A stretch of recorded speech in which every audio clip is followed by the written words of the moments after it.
ဝိညာဉ်သားရဲလေးကစမ်းရည်တွင်ရှိနေတဲ့အဖိုးတန်ကူတစ်လုံးကိုရှာဖွေပေးခဲ့ပေမဲ့အတားဆီးမရှိဘဲဝင်ထွက်သွားလာနိုင်တဲ့ဂူအိမ်တော်ဖြစ်နေသေးတာကြောင့်အစွမ်းထက်အတားဆီးတွေကိုနေဆက်မြို့လေးမှာတွားရောက်ဝယ်ယူဖို့ထွက်လာခဲ့လိုက်ပါတယ်။အဲ့ဒီမှာယွင်ရှောင်းလို့ခေါ်တဲ့ထန်ရှင်းကိုင်းရဲ့အစည်းအဝေးပညာရှင်တဦးနဲ့တွေ့ဆုံခဲ့ကြပြီးယွင်ရှောင်းကဖျားနာနေတဲ့တငယ်ချင်းဖြစ်သူရှင်းယူရင်ကိုကယ်တင်ခြင်းတဲ့အတွက်နှစ်တစ်ထောင်ဝိညာဉ်ဆေးမြစ်ကိုလိုချင်နေခဲ့ပါတယ်။ဟန်လီကသူ့စီမှာဆေးမြစ်ရှိကြောင်းထုတ်ပြလိုက်တယ်လို့အစွမ်းထက်ဆုံးကာကွယ်ရေးအတားဆီးကိုလည်းလိုချင်ကြောင်းပြန်ပြောလိုက်တာကြောင့်မပြီးပြည့်စုံသေးတဲ့အာယုံ၅ပါးနောက်ရှက်နိုင်တဲ့အစီရင်တစ်ခုကိုထုတ်ပြလာခဲ့ပါတယ်။ယွင်ရှောင်းကသူ့ကိုယုံကြည်တဲ့ဆိုရင်ရက်နှဲငယ်အတွင်းဒီစီရင်ကိုပြီးပြည့်စုံအောင်ပြုပြင်ပေးထားမယ်ဆိုပြီးကန့်လန့်လာခဲ့တာကြောင့်ဟန်လီလည်းဆေးမြစ်ကိုအရင်ထုတ်ပေးထားခဲ့ပါတယ်။ဒါ့အပြင်နဂါးနဲ့ရဲ့လက်သေးတွေနဲ့အယိုးတွေကိုပေးအပ်ထားခဲ့ပြီးလက်နက်ကောင်းတွေသွန်းလုပ်ခိုင်းခဲ့ပါသေးတယ်။15ရက်ကြာပြီးတဲ့အခါမှာတော့ဆရာဦးလေးဖြစ်သူကတစုံတစ်ယောက်နောက်ကိုတောအုပ်ထဲမှာနောက်ယောင်ခံလိုက်ဖမ်းနေလျက်ရှိပြီးဝိညာဉ်သားရဲကိုင်းကကျန်းဦးနဲ့တွေ့ဆုံနေတာကိုဖမ်းမိလိုက်ပါတော့တယ်။အကြီးကဲရဲ့ဟာကိုကိုင်းကိုတစ္ဆာဖောက်နေပြီးရန်သူတွေနဲ့ပူးပေါင်းနေတဲ့အချက်ကိုသတိထားမိလိုက်တယ်လို့သူ့ထွက်သွားတာကိုလည်းကျန်းဦးတို့ကလမ်းမြင်လိုက်ရပါပြီ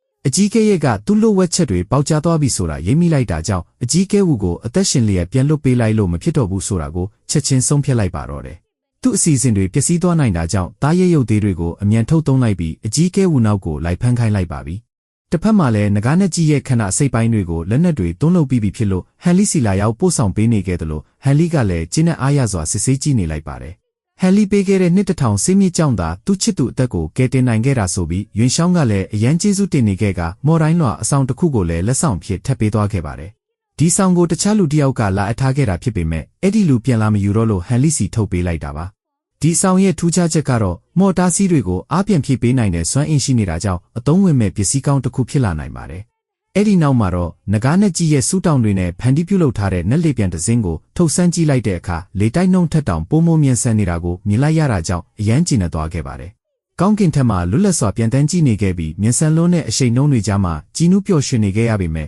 ရုတ်တရက်ဆိုသလိုတားရဲရုပ်သေးတွေဝိုင်းတိုက်ခံနေရတဲ့အကြီးကဲဝူကိုလက်မြင်လိုက်ရပါတော့တယ်။အကြီးကဲရဲ့ကလိုဝက်ချက်အကုန်လုံးကိုမင်းသိသွားပြီးပြီဖြစ်လို့နှုတ်ပိတ်ပြရလိမ့်မယ်ဆိုပြီးရွေးချယ်စရာထပ်မပေးတော့သလိုအကြီးကဲဝူကလည်းများပြားလာတဲ့ရုပ်သေးတွေကြားမှာကြောင်ပိတ်သွားခဲ့ရပါပြီ။ဒီအချိန်အကြီးကဲရဲ့ကပြင်းထန်စွာစတင်တိုက်ခိုက်နေခဲ့ပြီးနှစ်ပေါင်းများစွာကိန်းအောင်းတဲ့မနာလိုမှုတွေနဲ့အမုန်းတရားတွေဟာလည်းပောက်ကွဲထွက်လာခဲ့ပါပြီ။အကြီးကဲဝူလိုဖြောင်းမမှန်ကန်တဲ့တစ္ဆာရှိသူမျိုးကိုအမြဲတမ်းမျက်မုံကျိုးနေခဲ့တာကြောင့်အခုချိန်ကျမှတက်ဖြတ်ဖို့အခွင့်အရေးရလာတော့တယ်ဆိုပြီးရက်ဆက်စွာတိုက်ခိုက်လိုက်တဲ့အတွက်အကြီးကဲဝူလည်းဒဏ်ရာပြင်းထန်သွားခဲ့ရပါတယ်။အရေးကြီးတဲ့အချိန်လေးမှာပဲဟန်လီတယောက်သူတို့ကြားခုန်ဆင်းလာခဲ့ပြီးရုပ်သေးတွေကိုတားဆီးပေးထားလိုက်တော့အကြီးကဲရဲ့လည်းဒေါသတွေပိုထွက်လာခဲ့ရတဲ့အတွက်ဟန်လီကိုပါတခါတည်းမြင်မြုပ်ပေးမယ်ဆိုပြီးအားကုန်တိုက်ခိုက်ပါတော့တယ်။အဆင့်ချင်းကွာခြားလွန်းတာကြောင့်ရန်သူတိုက်ကွက်တွေကိုအတက်နိုင်ဆုံးရှောင်တိန်ခုခံနေခဲ့ရပြီးအကြီးကဲဝူကတော့ဂိုင်းချုပ်စီဒီသတင်းအမြန်သွားပို့လိုက်ဆိုပြီးအော်ဟစ်သတိပေးနေခဲ့ပါတယ်။ဟန်လီကလည်းအမြဲတမ်းကူညီဆောင်ရှောက်ပေးခဲ့တဲ့စီနီယာဖြစ်သူကိုတေကွင်းတေပြင်ထဲမှာတယောက်တည်းမချန်ထားခဲ့နိုင်ဘူးဆိုပြီးခေါင်းဆက်မာနေတဲ့အချိန်ရုပ်သေးအကုန်လုံးကသူတို့စီကိုဝင်ရလာခဲ့ကြပါတယ်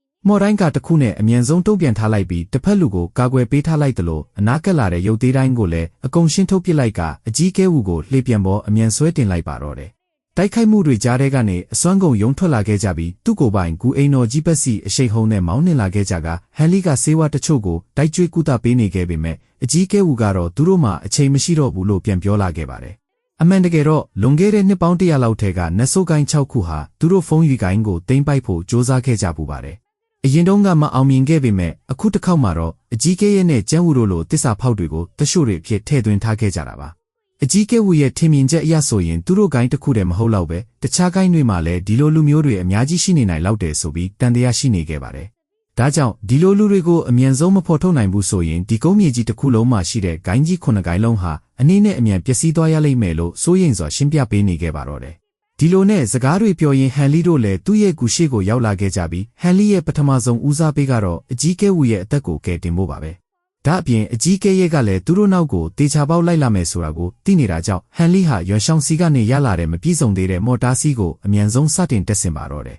။ဒါပေမဲ့အဲ့ဒီအတားစီအပြည့်အဝအသက်မဝင်ခင်လေးမှာပဲအကြီးကဲရဲ့ရုပ်သေးတွေကဂူရှိကိုရောက်လာပြီးစတင်ခုံအုပ်တိုက်ခိုက်ကြပါတော့တယ်။ဒါကိုမြင်တော့အကြီးကဲဝူကဟန်လီကိုအတားစီကိုသာအမြန်ပြီးအောင်ဆက်လုပ်ဖို့ပြောပြီးသူကိုယ်တိုင်ကတော့နောက်ဆုံးကျန်နေသေးတဲ့ခွန်အားတွေနဲ့အဲ့ဒီရုပ်သေးတွေကိုအားကုန်ဝင်ရောက်တိုက်ခိုက်ပါတော့တယ်။ဟန်လီကလည်းအတားစီကိုအသက်ဝင်အောင်လုပ်နိုင်ခဲ့ပေမဲ့အဲ့ဒီအချိန်မှာပဲအကြီးကဲဝူကဒဏ်ရာတွေထည့်ရသွားခဲ့ပြန်ပါတယ်။ဒါကိုမြင်လိုက်ရတဲ့ဟန်လီတယောက်အရန်ကိုဒေါသထွက်သွားပြီးသူ့ရဲ့ဓာတ်ကိုအရှိန်ပြင်းပြင်းနဲ့လှည့်ပတ်ကရုပ်သေးတွေကိုတကောင်ပြီးတကောင်အပိုင်းပိုင်းဖျက်ပစ်ပါတော့တယ်။ ဒါပေမဲ့ရန်သူဘက်ကရုပ်သေးတွေကအရေးအတွက်များလွန်းနေတာကြောင့်ဟန်လီဟာအဲ့ဒီရုပ်သေးတွေကိုရှင်းလင်းနေရတာနဲ့တင်အကြီးကဲဝူကိုဆေးတိုက်ဖို့အချိန်တောင်မရလိုက်ပါဘူး။သူအကြီးကဲဝူကိုသွားထူဖို့စ조사နေတော့မှပဲအကြီးကဲရက်ကိုယ်တိုင်ရောက်လာခဲ့ပါပြီ။အကြီးကဲရက်ကဟန်လီရဲ့အတားဆီးဟာမပြည့်စုံသေးတဲ့အတွက်သူ့ကိုဘလို့မှတားဆီးနိုင်မှာမဟုတ်ကြောင်းနဲ့ဒီနေ့မှမင်းတို့နှစ်ယောက်လုံးငါလက်နဲ့တေးရတော့မယ်လို့မောက်မာစွာကြုံဝပါတော့တယ်။ဟန်လီကလည်းဒီနေရာဟာသူတို့ဂိုင်းနေမည်ဖြစ်လို့ဂိုင်းကအကြီးကဲတွေတီးသွားတဲ့အခါကျရင်မင်းတို့လည်းဒုက္ခရောက်သွားမယ်လို့ပြန်လဲတုံ့ပြန်ခဲ့ပါတယ်။ဒါပေမဲ့အကြီးကဲရဲကတော့သူဟန်လီတို့ကိုတက်ပြီးတာနဲ့ဒီကိစ္စကိုဘယ်သူမှမသိအောင်ဖုံးကွယ်ထားနိုင်မယ်လို့အပြည့်အဝယုံကြည်နေခဲ့တာပါ။ဒါကြောင့်သူ့ရဲ့ရုပ်သေးတွေကိုဟန်လီရဲ့မော်တာစီးကိုအမြန်ဆုံးချိုးဖျက်ဖို့အမိန့်ပေးလိုက်ပါတော့တယ်။ရုပ်သေးတွေရဲ့အဆက်မပြတ်တိုက်ခိုက်မှုတွေကြောင့်ဟန်လီရဲ့မော်တိုင်းလွှာကြီးမှလည်းအကွဲကြောင်းတွေစတင်ပေါ်ပေါက်လာခဲ့ပါပြီ။ဟန်လီဟာသူ့စီမှာရှိတဲ့အဆောင်ကိုသုံးပြီးအတားစီးကိုစွမ်းအင်တွေထပ်ဖြည့်ပေးနေပေမဲ့ထောင်ထဲချီတဲ့ရုပ်သေးတွေရဲ့တိုက်ခိုက်မှုကိုတော့အချိန်ကြာကြီးတောင့်ခံထားနိုင်စွမ်းမရှိတော့ပါဘူး။အခြေအနေတွေကတကယ့်ကိုအဆိုးရွားဆုံးအနေအထားကိုရောက်နေပြီးသူတို့အတွက်တော့မျှော်လင့်ချက်တွေအကုန်လုံးကုန်ဆုံးသွားပြီလို့ထင်ရလောက်အောင်ပါပဲ။ဒါပေမဲ့အဲ့ဒီလိုအသေးအတန်အချိန်လေးမှာပဲမထင်မှတ်ထားတဲ့အံ့ဩစရာအဖြစ်အပျက်တစ်ခုဖြစ်လာခဲ့ပါတယ်။ကောင်းကင်ယံကနေပြင်းထန်လာတဲ့မိုးကြိုးလျက်စီးတွေရုတ်တရက်ပစ်ချလာပြီးရုပ်သေးတွေကိုဖျက်ဆီးပစ်လိုက်ပါတော့တယ်။တကယ်တော့ဒီနေရာကိုရောက်လာတဲ့သူကအစွမ်းထက်လွန်လာတဲ့အလေလက်အဆင့်ကျင့်ကြံသူကြီးဖြစ်သူအကြီးကဲလီပဲဖြစ်ပါတယ်။အကြီးကဲလီဟာသူ့ရဲ့မိုးကြိုးစွမ်းအားကိုအသုံးပြုပြီးအကြီးကဲရဲ့ကိုစက္ကန့်ပိုင်းအတွင်းမှာပဲလုံးဝပြာကျသွားအောင်တိုက်ခိုက်ပစ်လိုက်ပါတယ်။အကြီးကဲရဲ့တေဆုံးသွားတာနဲ့တပြိုင်နက်သူ့ရဲ့ရုပ်သေးတွေအကုန်လုံးလည်းရပ်တန့်သွားခဲ့ပါတော့တယ်။ဟန်လီလည်းအသက်ဘေးကနေလွတ်မြောက်သွားလို့အကြီးကဲလီစီသွားပြီးကျေးဇူးတင်စကားပြောကြားခဲ့ပါတယ်